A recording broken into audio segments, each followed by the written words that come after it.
அனைவருக்கும் வணக்கம். தமிழ்நாட்டில் தற்போது நடைபெற்றுக் கொண்டிருக்கின்ற ஸ்டாலின் திமுக அரசு இன்றைக்கு தமிழ்நாட்டு வாக்காளர்களிடத்திலும் தமிழ்நாட்டு மக்களிடத்திலும் தன்னுடைய நிலையை இன்றைக்கு மூடி மறைத்து ஒரு பொம்மலாட்டத்தை நடத்தி கொண்டிருப்பதை நாம் இன்றைக்கு மக்கள் விழிப்போடு அதை அவசியம் தெரிந்து கொள்ள வேண்டும். நான் சொல்வது உண்மைக்கு மாறான செய்தி அல்ல. நடக்கின்ற நிகழ்வுகளை உங்கள் கவனத்திலே கொண்டு வருகிற அந்த தார்மீக கடமையின் அடிப்படையிலே உரிமையின் அடிப்படையிலே இந்த வீடியோ பதிவை வெளியிடுகிறேன். தமிழ்நாடு சட்டமன்றம் ஜனநாயக மன்றம் என்ற நிலை மாறி ஸ்டாலின் மன்றம் என்கிற ஒரு நிலை இந்த நூற்றாண்டிலே ஏற்பட்டிருப்பது நமக்கெல்லாம் வெட்கி தலைகுனிய வேண்டிய ஒரு நிலையை நாம் பார்க்கிறோம். நூற்றாண்டு கண்டிருக்கின்ற தமிழ்நாடு சட்டமன்றம் எத்தனை வாத பிரதிவாதங்கள் விவாதங்கள் முன்னெடுக்கப்பட்டு தமிழ்நாட்டு மக்களுக்கு தீர்வு கிடைத்திருக்கிறது.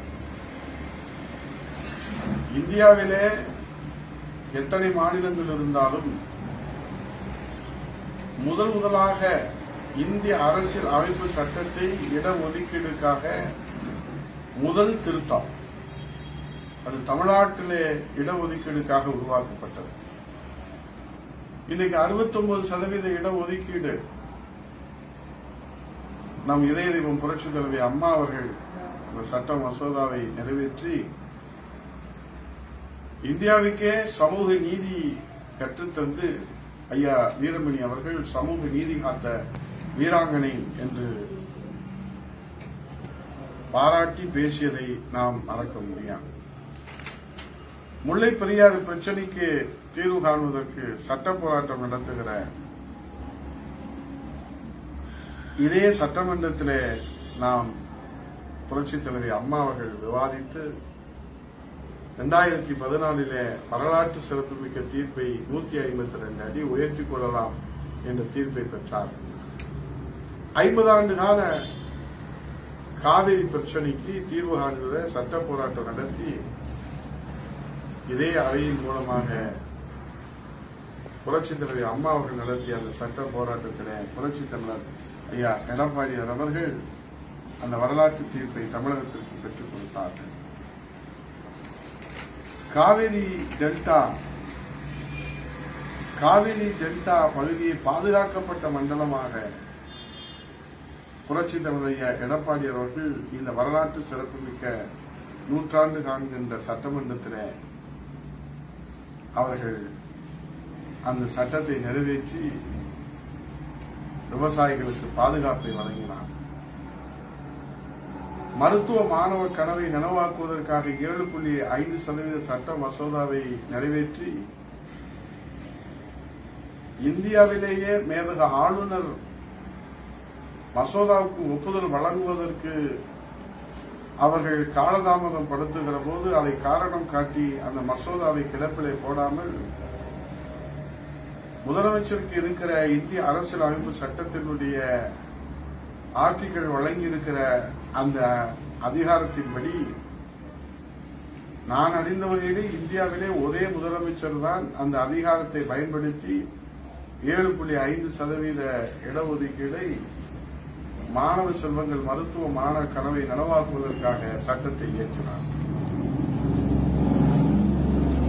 நம்முடைய பேரறிஞர் பெருந்தகை அண்ணா அவர்கள், பாரத ரத்னா புரட்சித் தலைவர் அவர்கள், தமிழக சாமி புரட்சித் தலைவர் இதய தெய்வம் அம்மா அவர்கள், புரட்சித் தலைவர் ஐயா எடப்பாடியார் அவர்கள் இதுபோன்ற தமிழகத்திலே சமூக நீதிக்காக, நீர் மேலாண்மைக்காக, கல்விக்காக, பொருளாதாரத்திற்காக, வேலைவாய்ப்புக்காக, இப்படி அனைத்து நிலைகளிலும் மக்களின் பாதுகாப்புக்காக, மக்களுடைய மேம்பாட்டுக்காக, மக்களின் முன்னேற்றத்திற்காக, மொழிக்காக, இனத்திற்காக, பண்பாட்டிற்காக, நாகரிகத்திற்காக சட்டம் இயற்றப்பட்டு தீர்மானங்கள் விவாதிக்கப்பட்ட நூற்றாண்டு காண்கின்ற தமிழ்நாடு சட்டமன்றம் இன்றைக்கு என்ன நிலையிலே இருக்கிறது?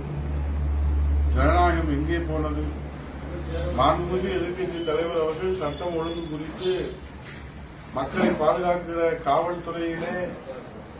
காவல்துறை அலுவலர்களே குண்டர்களால் தாக்கப்பட்டு படுகொலை செய்யப்படுகிறார்கள். அதை அரசின் கவனத்திற்கு கொண்டு வர வேண்டாமா?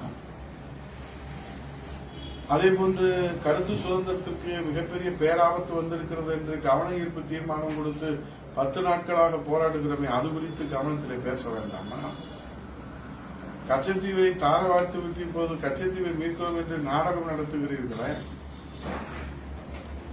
மாண்புமிகு நிதியமைச்சர் மாண்பு முதலமைச்சரை ஞானப்பால் குடித்த திருஞான சம்பந்தர் என்று பாராட்டு உரையை மட்டும் சட்டமன்ற பதவியில வைத்துக் கொண்டால் வருகிற இளைய தலைமுறைக்கு என்ன செய்தி சொல்ல நீங்கள் வருகிறீர்கள்? ஆகவே இந்த நூற்றாண்டு காண்கின்ற இந்த சட்டசபையிலே இன்றைக்கு திமுக நடத்துகிற நாடகங்களுக்காக மட்டுமா இது மேடையாக இன்றைக்கு பயன்படுத்தப்படுகிறது? அவர்கள் போடுகிற இரட்டை வேடத்திற்கு திமுக சட்டமன்ற மேடையாக பயன்படுத்துவது நியாயமா? ஆகவே இதை எண்ணி பார்க்க வேண்டும். மாண்புமிகு எதிர்க்கட்சி தலைவர் அவர்கள் பிரதான எதிர்க்கட்சி மக்களுடைய அன்றாட பிரச்சனைகளை சட்டமன்றம் கூடுகிற போதுதானே அதை கவனத்திலே கொண்டு வர முடியும், முதலமைச்சர் கவனத்திலே கொண்டு வர முடியும். மாண்புமிகு முதலமைச்சர் முத்துவேல் கருணாநிதி ஸ்டாலின் அவர்களுக்கும் மாண்புமிகு துணை முதலமைச்சர் உதயநிதி ஸ்டாலின் அவர்களுக்கும் இந்த நீட் தேர்வு பிரச்சனையிலே செலக்டிவ் அமெரிசியா என்று சொல்லக்கூடிய நோய் இருக்குமோ என்று தமிழ்நாட்டு மக்கள் அச்சப்படுகிறார்.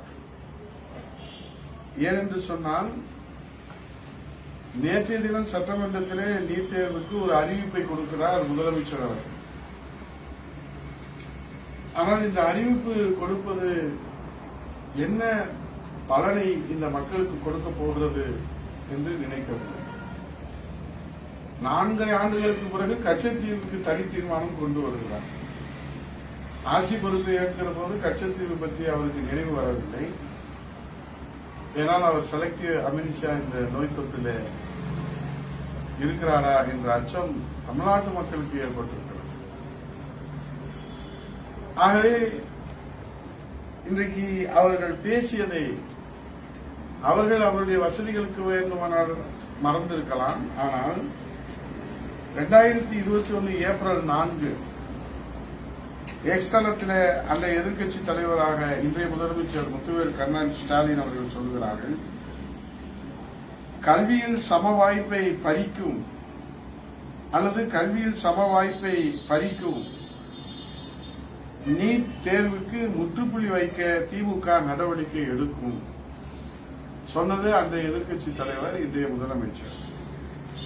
அதேபோன்று 2021 செப்டம்பர் 11 சட்டசபையில முதலமைச்சர் ஸ்டாலின் அவர்கள் பேசுகிறார்கள், நீட் தேர்வு என்பது ஏழை எளிய பின்தங்கிய மாணவர்களுக்கு எதிரானது, சமூக நீதிக்கு தடையாக உள்ளது, நீட் தேர்விலிருந்து தமிழ் இனத்திற்கு விலக்கு பெறுவதில் தமிழக அரசு உறுதியாக உள்ளது.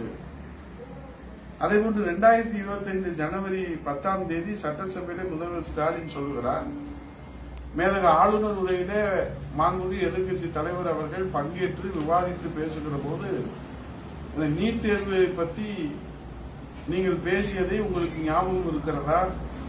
நீங்கள் தேர்தல் வாக்குறுதியாக கொடுத்தது என்னாயிற்று? எத்தனை குழந்தைகள் இதுவரை இழந்து கொண்டே இருக்கிறோம்? நம்முடைய பிள்ளைகளை நாம் இழப்பதை எப்போது நீங்கள் தடுக்க போகிறீர்கள் என்று மாண்புமிகு எதிர்க்கட்சி தலைவர் அவர்கள் ஆதாரத்தோடு எடுத்து வைக்கின்ற போது முதலமைச்சர் முத்துவேல் கருணாநிதி ஸ்டாலின் அவர்கள் மேதக ஆளுநர் உரையில மாண்புமிகு எதிர்க்கட்சி தலைவர் ஆதாரத்தோடு குற்றச்சாட்டாக இல்லாமல் மாணவ செல்வர்களுடைய உயிரை பாதுகாக்க வேண்டும் என்கிற அந்த மனிதநேய குணத்தோடு எண்ணத்தோடு அவர் முன்வைத்த அந்த கோரிக்கைக்கு பதில் சொல்லுகிறார். திமுக ஆட்சி இருந்தவரை தமிழகத்தில் நீட் தேர்வு நுழையவில்லை, மத்திய அரசுதான் நீட் தேர்வை ரத்து செய்ய முடியும். சொல்றது யார்? இந்த நாட்டுடைய முதலமைச்சர். மாநில அரசால் ரத்து செய்ய முடியாது இந்தி கூட்டணி ஆட்சிக்கு வந்திருந்தால் நிச்சயமாக நீட் தேர்வு ரத்து செய்யப்பட்டிருக்கும். ஆக எவ்வளவு முன்னுக்கு பின்னான முரணான பேச்சு என்பதை தமிழ்நாட்டு மக்கள் புரிந்து கொள்ள வேண்டும். ஒரு பானை சோற்றுக்கு ஒரு சோறு பதம் என்பதை போல